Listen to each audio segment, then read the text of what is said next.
everybody. Welcome back to another edition of Crafting and Crime Daily, the show where I do crafts while I describe to you live trials that are going on YouTube. Today starts a very brand new case.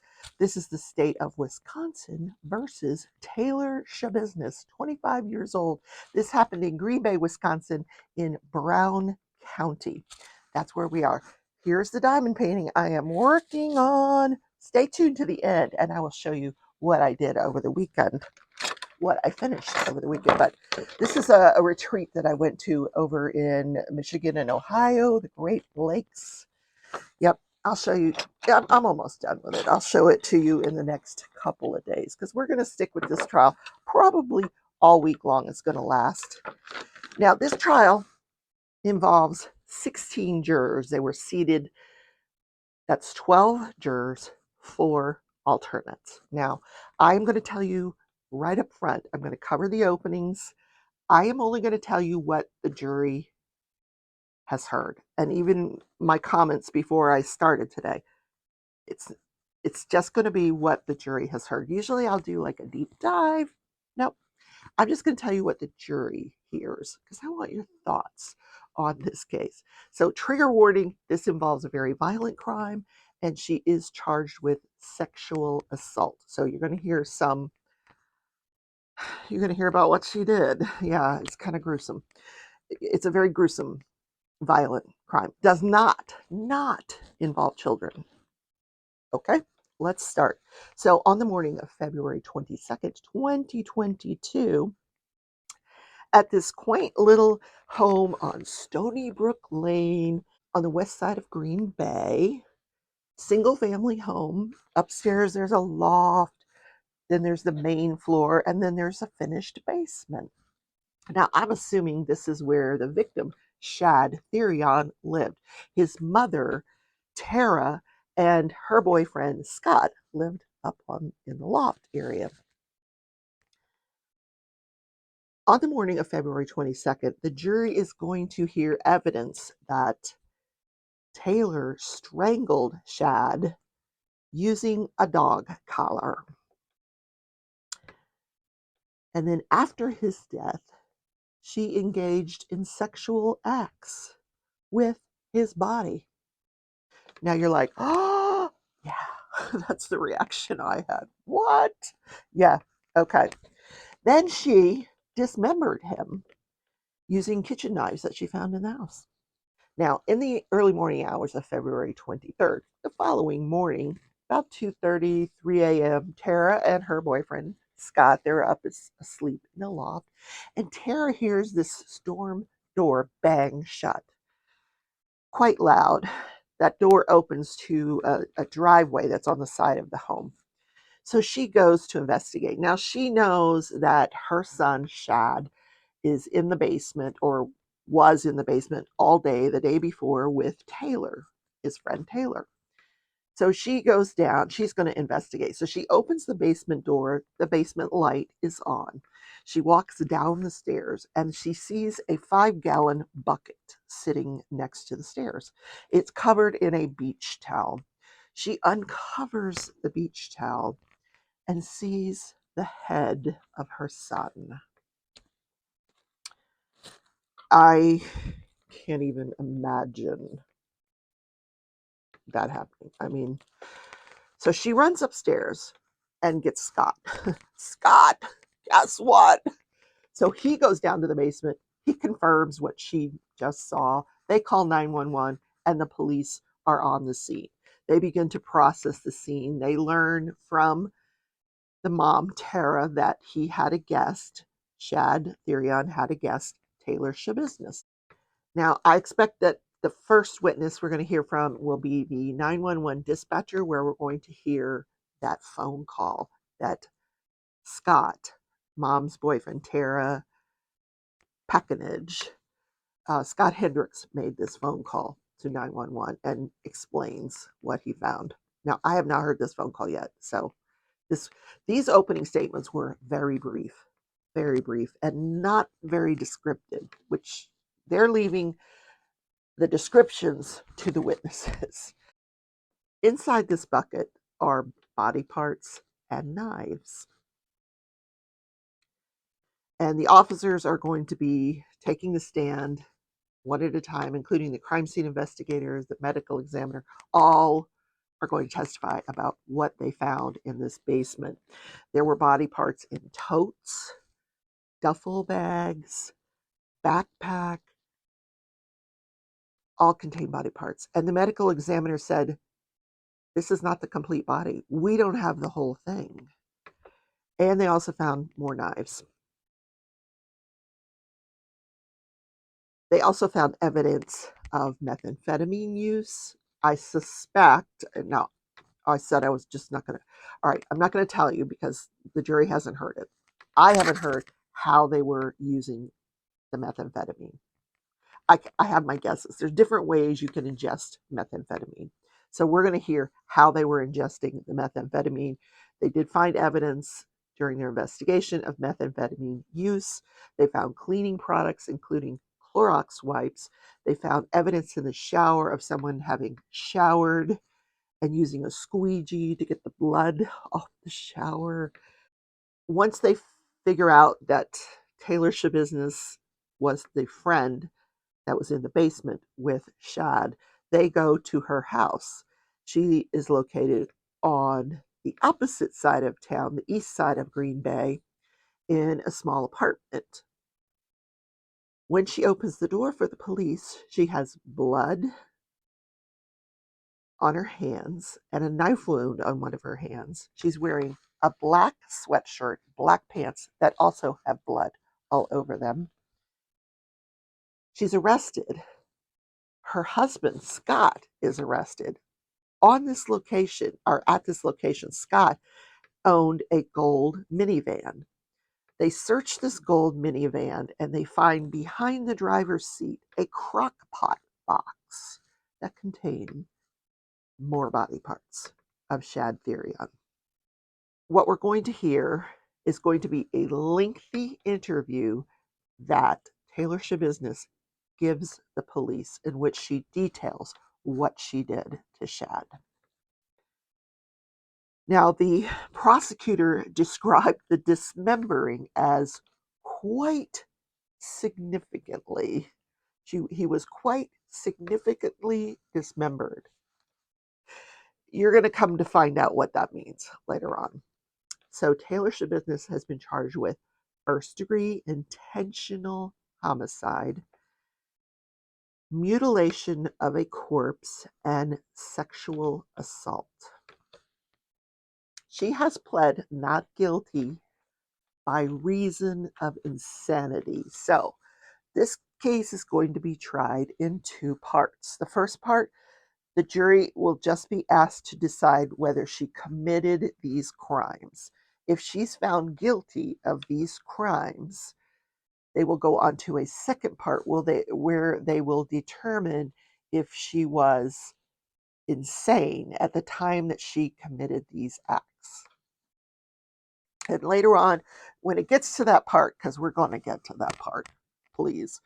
When it gets to that part, I'm going to explain that defense to you because there's a lot of elements to it. And one of the prosecution's arguments is going to be you cannot cause your own insanity by ingesting methamphetamine. Now, the defense got up to do an opening statement, and basically he thanked the jury. He spent a few minutes doing that. He spent a few minutes explaining to the jury how she's innocent until proven guilty, and then he kind of walked the jury through what evidence they're going to be presented, same as the prosecutor did. He kind of repeated what he said, but the only significant thing I thought he said was that she is accused of sexually assaulting Shad Thyrion's body with a dildo. And the dildo was tested for DNA and does not have Shad Thyrion's DNA on it. Okay. Now, I was curious about methamphetamine because it can be taken legally. It was used for many, many years in the form of Ritalin for children with ADHD, but it's now a street drug that can be ingested. It comes in powder form, and it's called crystal meth or ice. There's different names for it, and it can be ingested through intravenously. And some of the side effects of it are mood swings, rapid irregular heart rate, delirium, panic, psychosis, violent behavior. All of these things would explain this crime. But the question is, can you cause your own insanity and then declare, well, I was insane when I did it? I don't know. We're going to find out how that's going to work. But methamphetamine is designed to keep the person awake so they can do continuous activity with little or no sleep. And it's evident that Taylor spent quite a bit of time actively dismembering this body on the 22nd that wasn't found until the 23rd. So I will tell you one of the things that the jury may or may not know. Some of the jurors have heard about this case. And one of the reasons they may have heard about this case is because Taylor's lawyer that she has now is not the lawyer that she started out with. During one of the hearings, there's been a lot of hearings in this case to determine if she is competent to stand trial. And there were some experts that were hired by the defense that said, no, she's not competent to stand trial. And there were state experts that were hired that said, yes, she is competent to stand trial, that the behavior she's exhibiting for the defense psychologist, she's feigning. Okay. So she was found competent to stand trial. But along the way, at one point, she gets up and assaults her attorney. I'm going to show you the video of that here. I'm looking at the week of May 15 for the trial.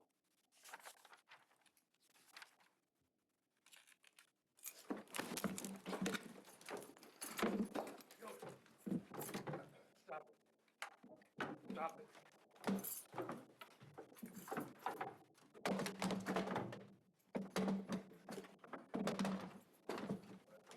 Rachel, call.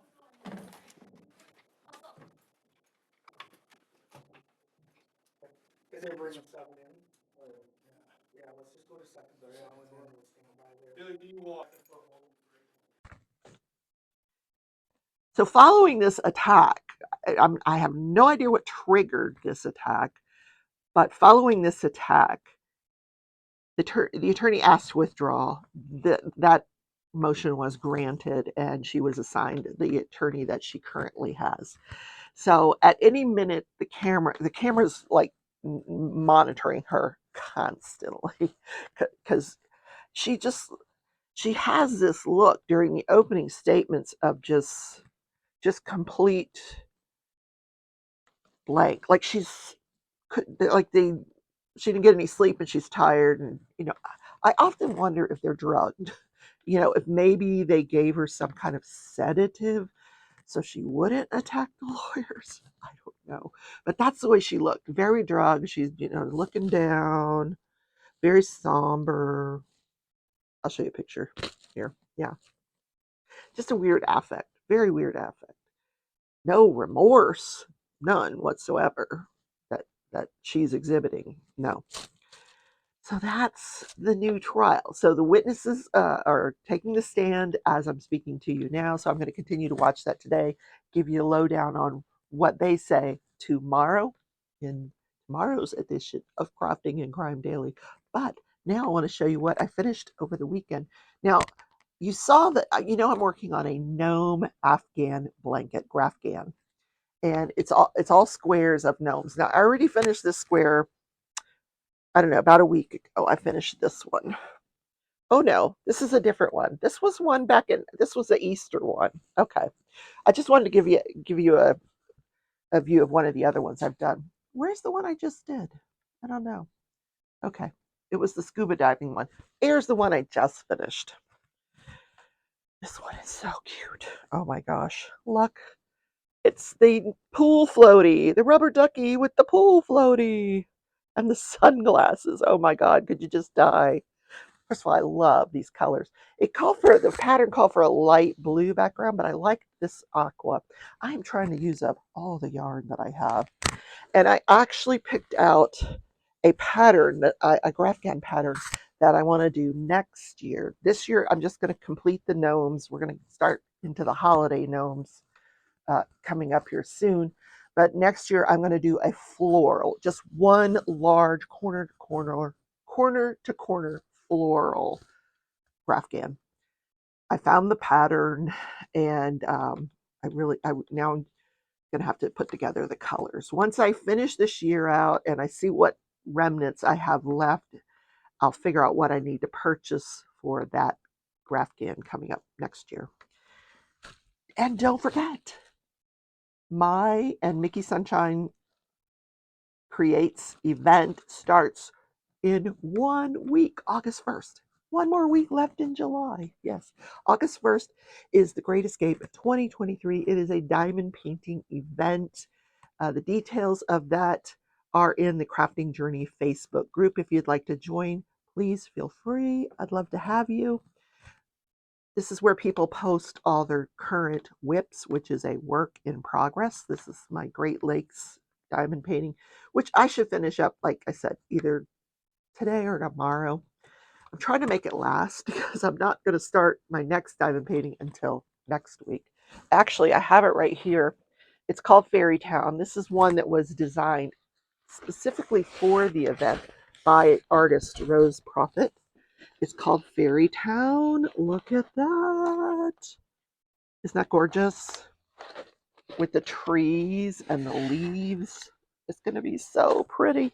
Okay, yes, that starts next Tuesday. Yep. All right, guys. Short show. Have a great day. Let me know down in the comments what you think of this case so far. As a juror, now you've heard the opening statements. What do you think? You're like, what have I gotten into now with Rebecca? I know. All right, I will see you. Either I do a true crime show coming for you that I'm preparing for. So that'll be tonight or tomorrow. Stay tuned for that. Take care. Have a great Monday, and I will see you all tomorrow. Bye.